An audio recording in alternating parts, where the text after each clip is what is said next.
Hello, everybody. This is NLP Radio on Stream.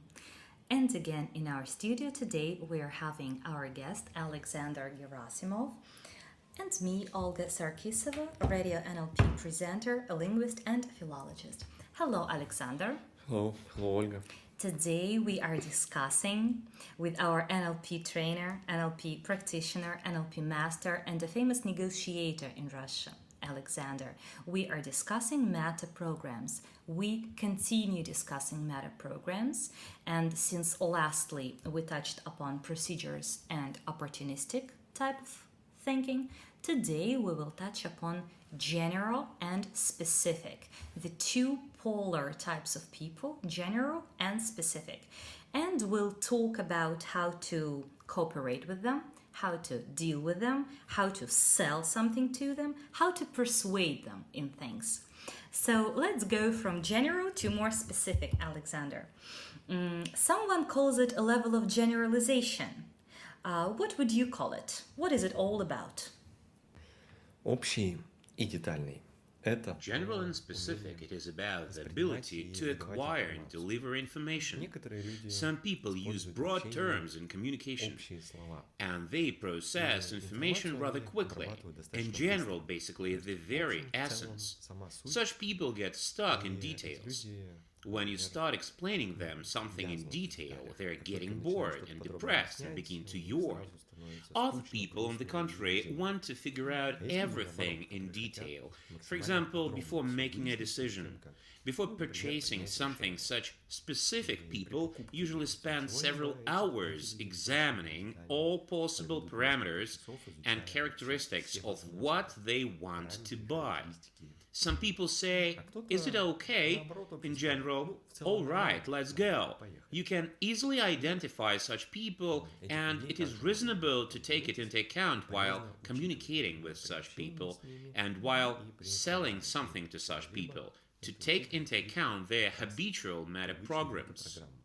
Okay, you have just mentioned while communicating with them. You said communicating with them. Okay, so the way we talk, the way we perceive the world, it's clear. It's common thinking, common knowledge. Our language is the key to our outlook, our vision of the world. So I believe we could track it, we could trace it according to the words we say. Which metaprogram a person has, we understand it according to words, patterns of speech, right? Да, общие люди употребляют в своей речи такие Yes, слова, как specific в общем, people, while speaking, tend to use words such as generally, basically, the essence. Tell me the essence, such people say, or cut to the chase. и To человек. cut a long story short. To cut a long story short. Да, и когда, Yes, допустим, они and when specific people begin to tell something in detail, a general person says, well, cut to the chase, give me the very essence, in general, basically. обратная сторона, это And the opposite side, when a person wants to learn more details, they will ask clarification questions.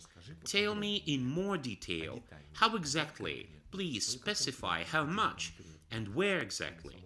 The word exactly performs zoom in, specifying details. уточнение деталей.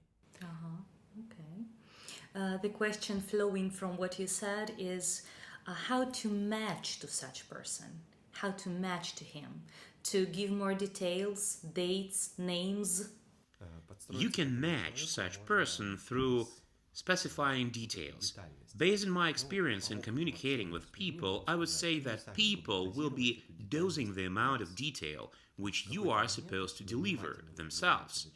At some point, if you observe a person attentively, you start talking in general, and as early as you begin to specify details, such person gets bored. Вы рассказываете That's it. какие-то очень That's their limit of details.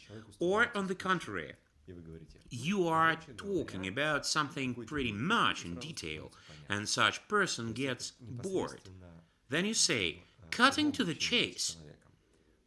and deliver a conclusion, and such person immediately gets it.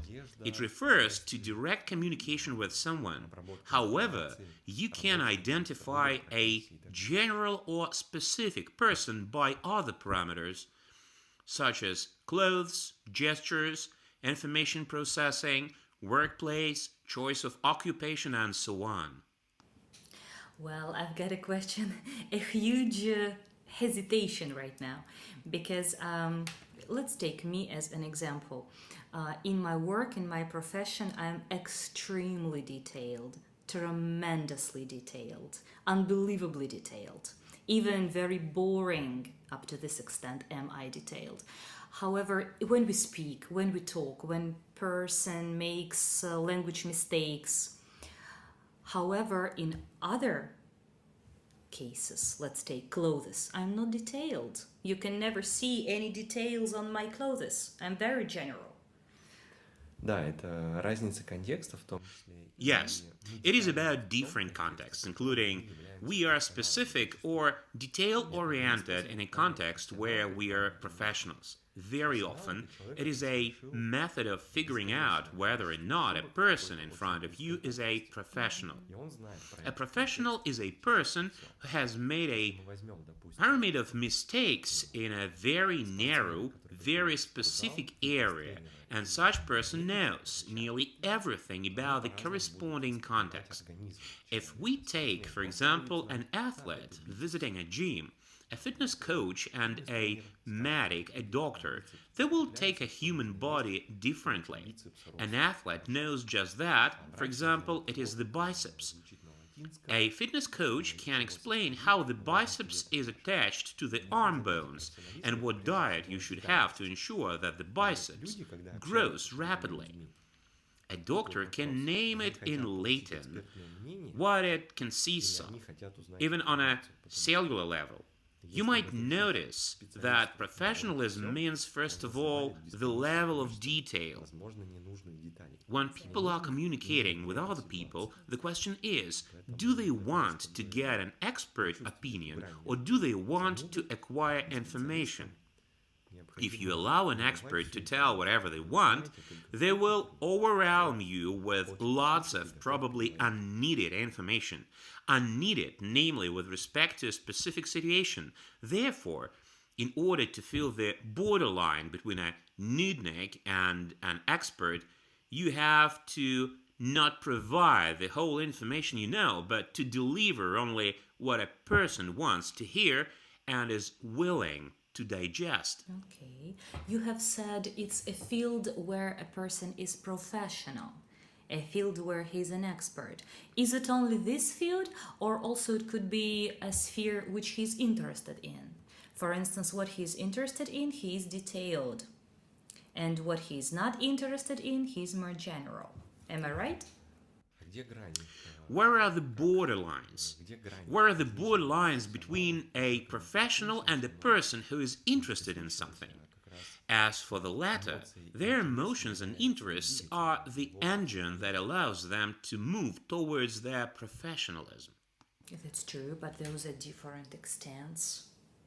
Different extents. Just a person is an amateur and a professional. It's a huge way. Yes, as you might notice, so-called professional burnout happens when a person gets a certain amount of details. This field is clear, comprehensible to them. It is not interesting to them any longer, and they stop developing their skills in such field until some new interesting details are found suddenly, usually after a person has had a rest. Then such person experiences a new breakthrough toward their professionalism. Yeah, sure. I understand what you mean. The environment has a certain effect too.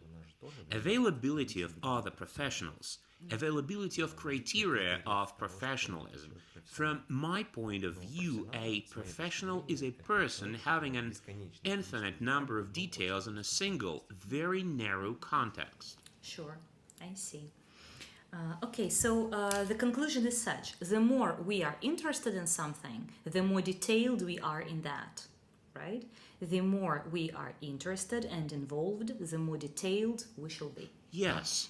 I think so. Okay, what is coming out of your speech is that what could be really dangerous for detailed people, for those professionals we are mentioning, we are discussing now, what could be really dangerous is to get drowned into those details, to sink into those details, and actually to lose something important and new, not discover something new. I think that those could be real danger for them. Yes, of course. There are both pros and contras in each of these most opposite metaprograms. For example, a detail-oriented person is losing their speed of perception. In the modern, rapidly changing world, it is a luxury, well, we cannot afford. Every second, simultaneously, a huge amount of new information emerges in this world, which none of professionals can process, absorb and adapt. Myriad of videos are posted on YouTube, in books and articles on a certain topic. They are written in order to anyhow keep abreast. You have to consume general information, at least in general, the very essence. Maybe not only reading headlines, but briefly, not an entire article or the whole book, but for example some theses or abstracts. If it appears to be interesting, you can look into details. Therefore, the biggest disadvantage of specific people is the speed, loss of speed. A disadvantage of general people is that they sometimes miss some key elements. Everything is clear to a general person. Such person loses interest, motivation, and slows down in terms and moving towards professionalism. So the borderline is somewhere around there. Probably one of the key elements is the ability to arouse your own interest in a certain context through seeking some nuances which seem to be delightful to a specialist. Okay. Am I right saying that detailed people, speaking to more general people, can find them primitive sometimes? Am I right that general people seem primitive for detailed ones? Wow. Each of them treats the other party not very good. A general person considers a specific one to be a nudnik, and a specific person considers a general one as a superficial person. A conflict point is probably somewhere around there. Therefore, if you are a speaker in a certain field, for example, if you have to speak in front of an audience, you'd better figure out what level of detail is comfortable to those people. Okay. I think it's a great skill for a teacher and any pedagogue, any trainer, to immediately figure out the level of generalization of the audience, to be able to match to the audience and give the material properly. Right. Let's imagine a customer has come to our saloon. Maybe it's a auto saloon where car is sold, or another saloon, maybe hairdressing, and we would like to engage our client. We would like to persuade him in something. What question or a couple of questions could we possibly ask to immediately understand who is in front of us? Could it be a question like, how was your day? How has your day gone? And listen to what he will say. Will it be enough? Will it be enough to understand? It is a good question. Maybe it doesn't have a correct answer because the matter of the level of detail is the matter of the rapport you have with a person. If a person trusts you, they will overwhelm you with details that they believe to be interesting, if we're talking about a specific person. If it is a general person, they will be jumping from the subject to another. I suggest a quick contact with a person, and when you start a presentation of a product, for example, of a car, you should ask them from time to time, should I tell it in more detail? A specific person will be asking you, please, tell me about that, that, and that in more detail. They will be citing some other people's opinion. They will be literally closely examining each detail, probably even touching it. Details will be involving such person, unlike a general person who often is short-spoken, to whom everything is clear in general. Tell me the very essence, yes or no. That is what they say. At this stage, such person doesn't need details. Okay. Getting back to our previous podcast and what we discussed about procedures and opportunities. Will I be right if I say that people with metaprogram procedure and with metaprogram specific usually go together? So these two types of thinking usually are inside one person, or not necessarily. Иногда для удобства лучше знать эти две метапрограммы. Sometimes it is reasonable to know how much both these two metaprograms are developed in a person. For example, if it is a procedural and general person and you are to sell a car to him or to her, you'd better name 3, maximum 5 items, for example, of the car purchasing procedure. You will tell them, first, a test drive. Then I will answer your questions. After that, we will sign papers. Then you pay, and that's all. It will be enough. If it is a procedural and specific person, you can become a nudnik for some time and dwell upon various car units and components for a very long time, and then upon the vehicle purchasing procedure. You'd better have a pile of paperwork in hand containing detailed information in tables, which you could offer your client. Okay.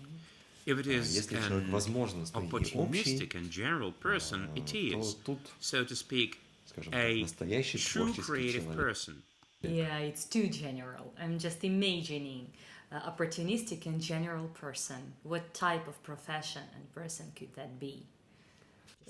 For example, it is a designer who's general and basically jumping from one topic to another. I'm not sure that such person has enough money to buy a car, but anyway, you should talk to them, listen to them. Most likely, it will be broad conclusions concerning everything. You may also discuss the politics, the latest news, and whatever else. An opportunistic and specific person is jumping from one detail to another, and probably you will have a feeling of chaos while communicating with such a person. But it is okay, as such people are living this way. I believe such people, as you just mentioned, opportunistic and detailed, they have like a huge container for information. I think so. They have a lot of space to collect information, and they collect details from everywhere. And those are people with maximum knowledge, aren't they? Detailed and opportunistic. Yes, those people know all about everything. They have a lot of information, but it is rather non-structured. And probably they have a rather chaotic access to such information. You should be ready to, well, it may be a taxi driver who all the way will be telling you about something in detail, jumping from one topic to another. I know such people.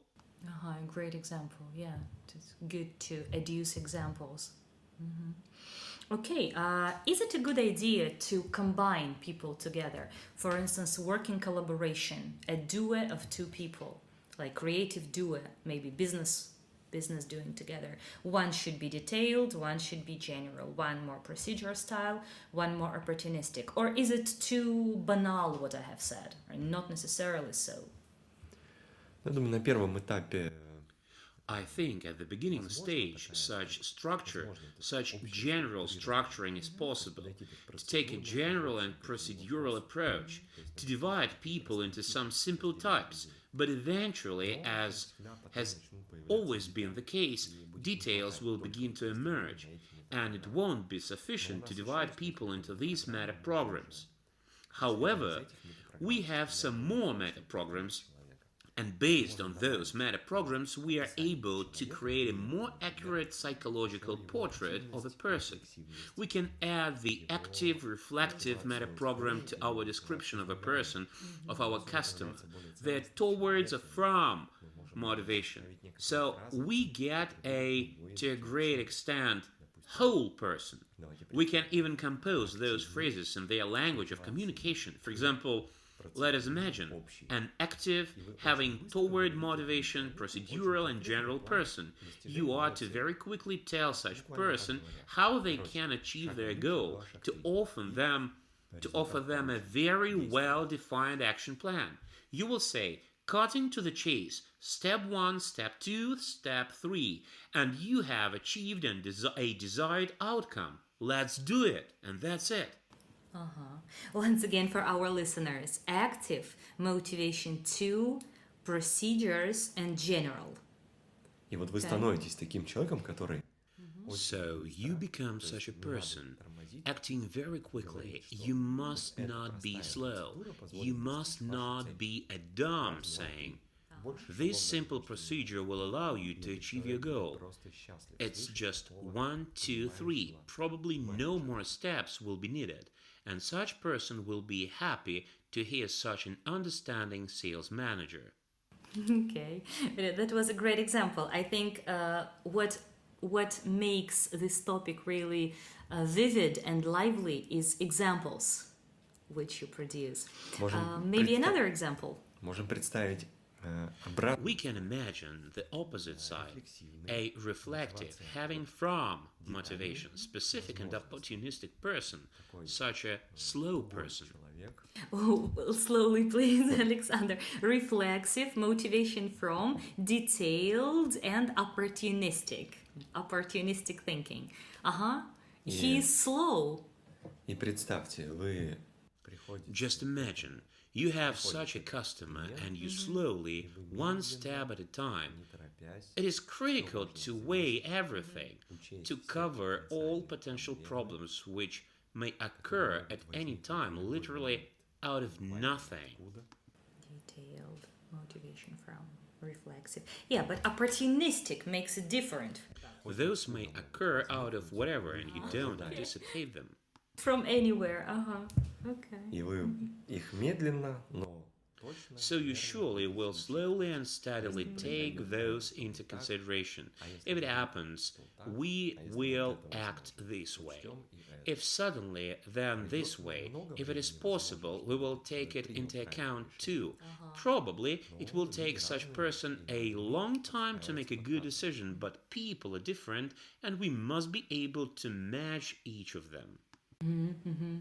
I think for our listeners, it's very informative and could be made kind of a short training, a small training, maybe 5-10 minutes training to brainstorm different types metaprograms and immediately to find a way how to cooperate with him, like we have done now, like these two examples. Можно даже As a coach, I would recommend that our listeners should make cards and create an imaginary customer's profile using those cards. Yeah, this training, what I mean. и кто будет играть роль менеджера. A training participant playing the role of a sales manager will have to identify. A participant playing the role of a customer will be growing into the role for some time.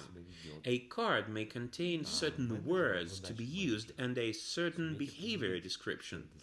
The manager will have to identify what kind of customer it is, judging by words, interact indicators, by the speech rate, gestures, and match their metaprograms.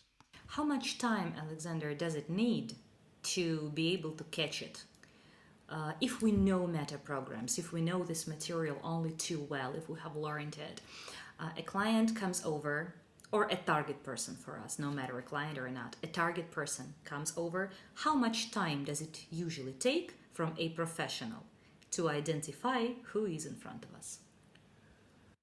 In communication, There is a term, small talk. It is a conversation about non-meaningful topic. Basically, I need just a few seconds to start easily talking with a person. A first impression will allow me to preliminarily identify them as a procedural or opportunistic person, judging by their clothes, by their speech rate, by how much they are involved in the conversation. It is about reflective or active. By how they speak, I can identify them as toward or from motivated. It is rather about emotions. Is it anger as an intention to achieve a goal, or fear or sorrow as some emotions corresponding to avoidance motivation? And general or specific by their willingness to ask clarifying questions. In fact, 1 minute is more than enough to identify the type of a person, to match them, and to create the plan of a conversation. Wow, this looks like mystery, what you have just said. Wow, practice, practice, and practice. Yeah, but as you said previously, good calibration skills is often equalized to extrasensoric and mystery. So this is exactly what you demonstrated right now. Okay, great podcast we are having. Please practice. Alexander, what could our listeners write below in the commentaries? What would be interesting to discuss? Я бы предложил нашим слушателям I'd suggest that our listeners should create their own Metaprogram profile using these 4 Metaprograms. Active, reflective. I think active people will submit their commands right after viewing this video. Toward or from motivation, which prevails, procedural or opportunistic, and general or specific. If you believe yourself to be specific, please explain in detail why you think so. Okay, thank you so much. I will do this exercise as well, and don't forget to make cards Alexander has recommended. Likes and reposts are always welcome. Recommend us to your friends, and hear each other in the next podcast. Bye. Bye, thank you.